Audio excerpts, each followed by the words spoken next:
South Africa, of course, marks Women's Day amid the coronavirus outbreak through a host of virtual conferences and dialogues. From the President's call for women's rights to be respected and upheld to the various discussions during the day, the message has been clear. Stop the violence against women and children.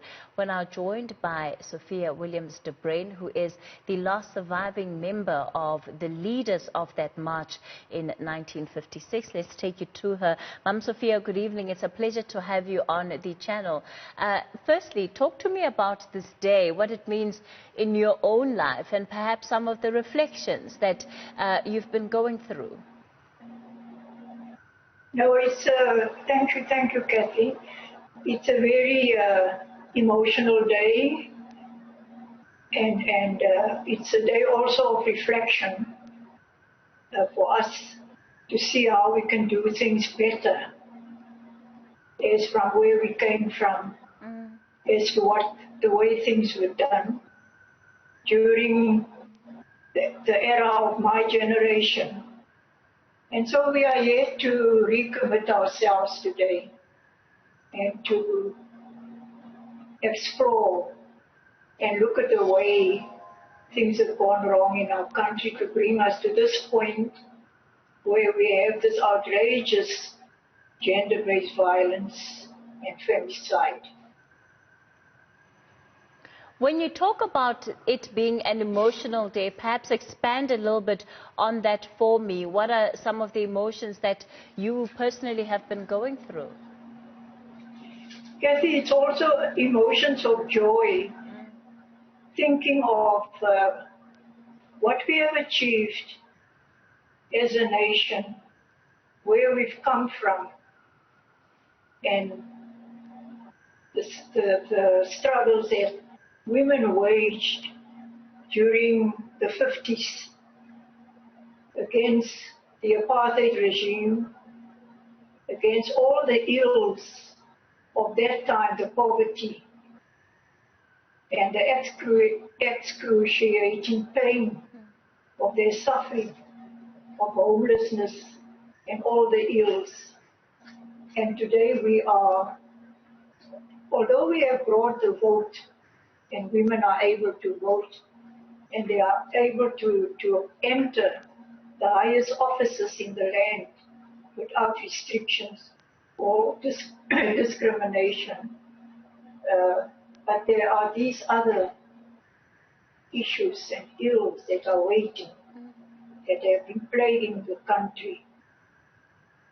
And what we have done in as far as bringing about our democracy, assisting or helping to build, to bring in a democracy, that is not enough.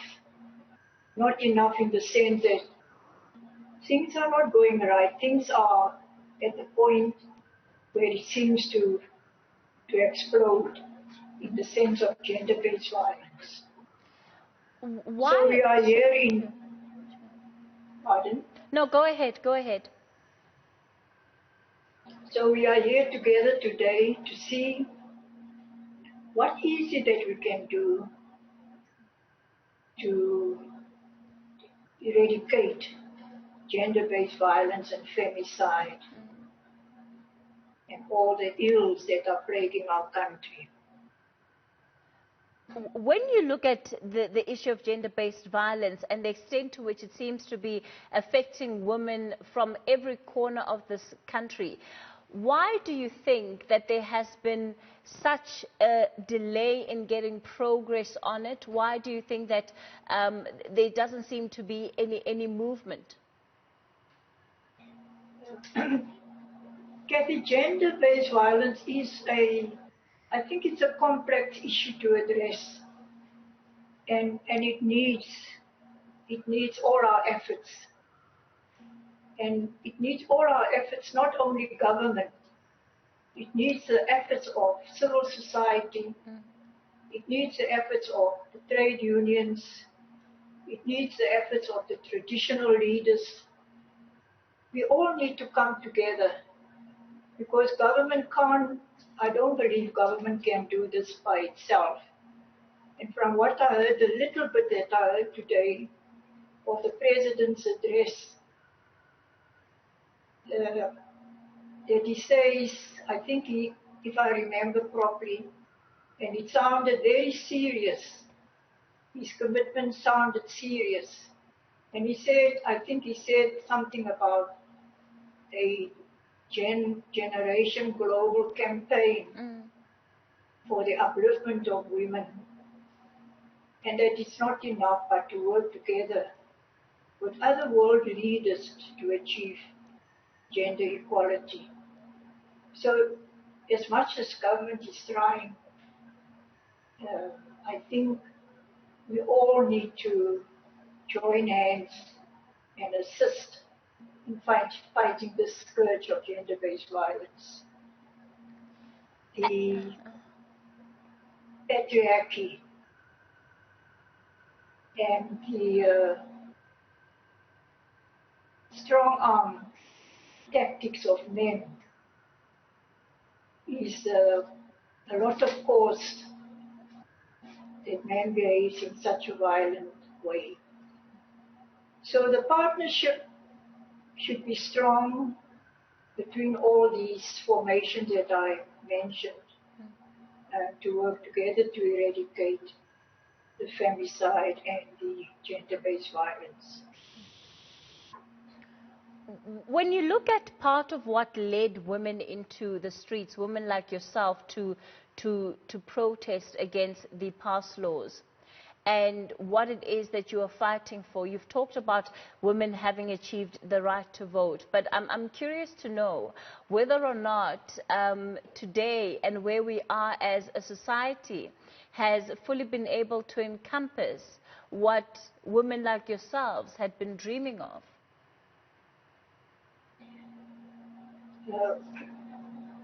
Cathy, you know, women have always been at the sharp end of the stick. Women have been the mothers, the child bearers, the homemakers, and they have been the ones that always have to fret and worry about how much money is coming in, what little money will buy, what to prioritize with that little money. And so she's always been the one to carry the burdens. But there's always been that bravery and that determination of women and that commitment and dedication towards the family, you know, looking after the family, worrying about them. And so the women have put away or thrown away all their fears of being arrested, going to jail, and even in our dispensation after our generation here in South Africa, when the UDF was in formation, there were our women, our younger women that were in jail, and they had no fear. Some of our women had their babies in jail. So women have always been brave and strong to fight their battles. Do you feel that when we take a look at the country's economy and the extent to which it is inclusive of women, that it can happen that women can be fully represented within the economy without necessarily legislating it? Women can be fully legislated in the economy. Already women have been doing their own businesses, their own small businesses without any help from government. And if we look at the stokvels, the enormous stokvels that are existing, and these were women that carried on. Even during our time, it was the women of the stokvels, from the stokvels, that were part of the march that we organized and mobilized. So women are quite capable to run their own businesses. But of course there should be that little help from men, because men are in the driving seats all the time. What is your dream, Mam Sophia, for the women of this country? What is my dream?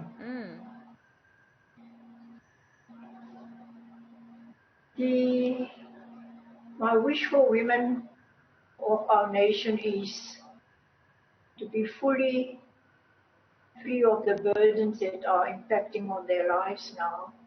It will take a long time. It will take a very, very long time. But if women can be determined and patient, and of course their patience are already running out, but nothing can be done without being tolerant. Things don't happen overnight.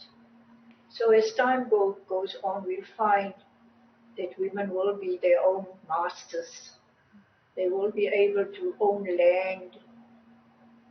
Already they have their own homes without a partner or a husband. And they are running it very well as they are running their businesses very well. And so there'll come a time when women will be fully free of being subordinate to men.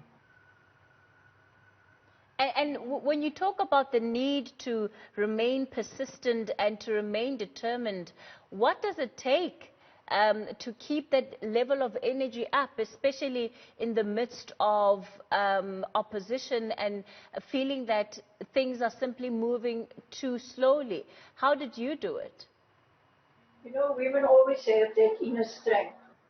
People are born with an inner strength.